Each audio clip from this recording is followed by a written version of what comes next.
Il y a vraiment deux versions contradictoires qui expliquent la fin des négociations entre Ottawa et Washington. Ottawa dit que les Américains sont arrivés avec des demandes de dernière minute. Vous le savez, voulaient s'attaquer aux Français.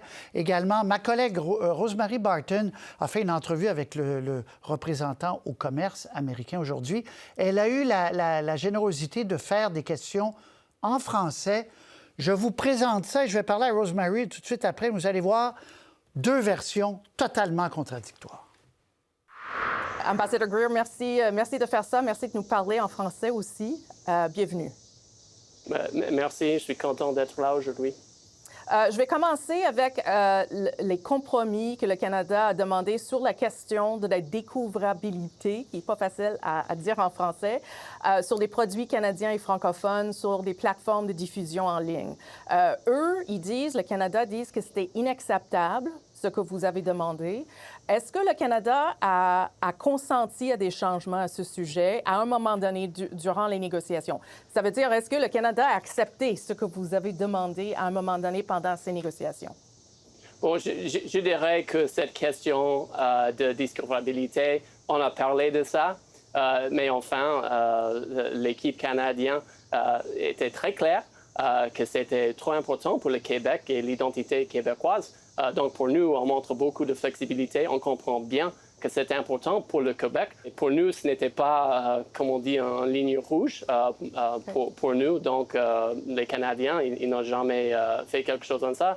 Je dirais, sur les impôts discriminatoires, on a eu cette discussion et le Canada, déjà, dans les semaines passées, on fait des choses pour modifier ces lois. Donc, pour nous, ce n'était pas quelque chose qui ne pouvait être terminé. Hein.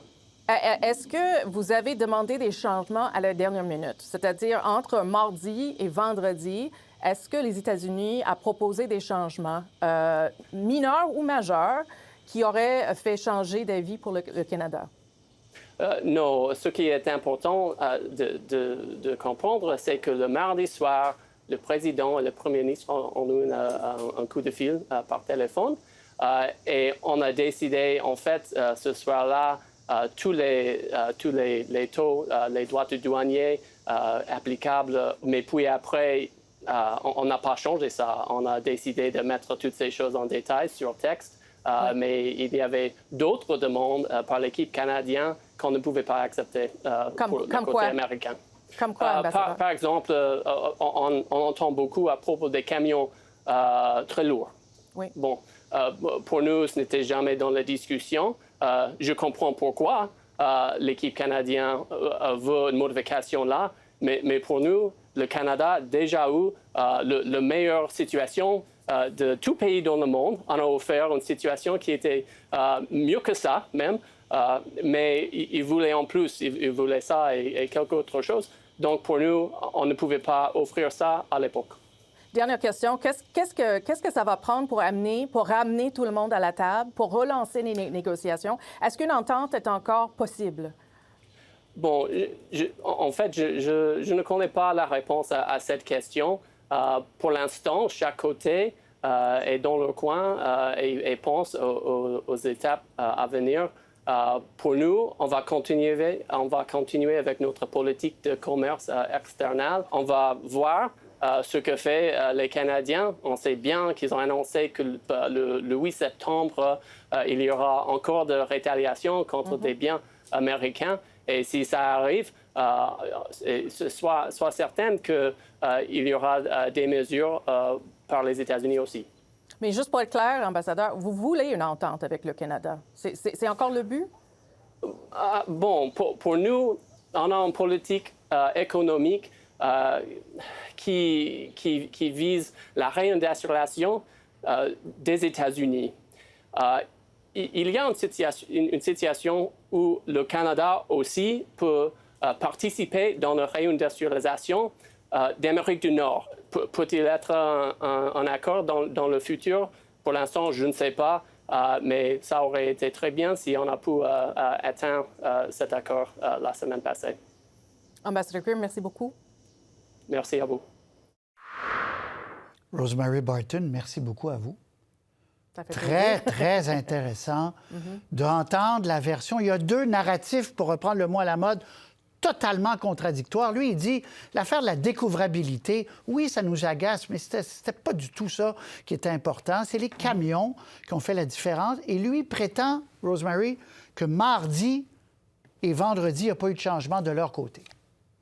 Oui, et il dit la même chose en anglais. Évidemment, l'entrevue est plus longue en anglais. Mais la chose qu'il dit, qui est peut-être un peu plus détaillée en anglais là-dessus, c'est que oui, il y avait une entente mardi. Le premier ministre, le président se sont parlé au téléphone.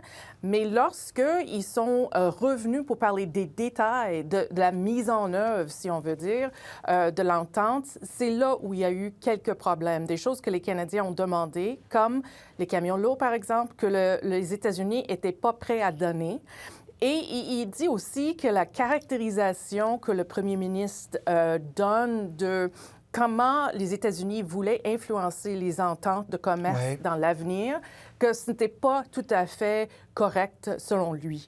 Alors, c'est deux versions, c'est sûr, mais je pense que c'est les détails dans les deux versions qui fait la différence ici. Parce qu'ici, au Québec et chez les francophones, M.